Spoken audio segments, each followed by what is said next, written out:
Here's another prompt for you to try. Take about 5, 10, maximum 15 minutes to write a response. What advice would you give your 20-year-old self?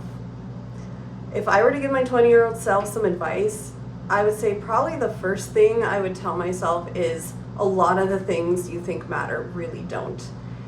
Don't care so much about what other people think about you, even though that would probably freak my 20-year-old self out. Because at that time in my life, I was very afraid of rejection.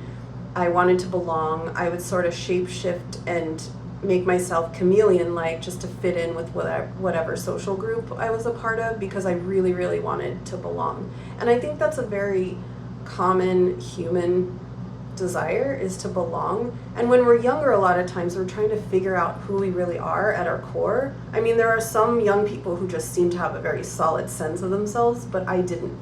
I was figuring it out. It was almost as if like my life and my personality was a painting that I was just figuring out every day, trying out different colors, trying out different textures, putting the paint on different canvases. I used to change my hair color a lot and my clothing a lot. Think about the movie Eternal Sunshine of the Spotless Mind and the character of Clementine. I could really relate to that character when I was younger.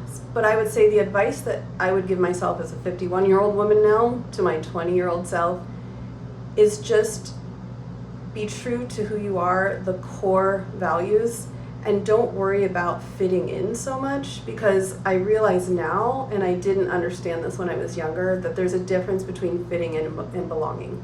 And belonging comes from being authentic and then attracting or being attracted to those people who resonate with that authentic version of you. So that would be the advice I would give my 20-year-old self. I'd love to hear some of your comments about what advice you would give your 20-year-old self.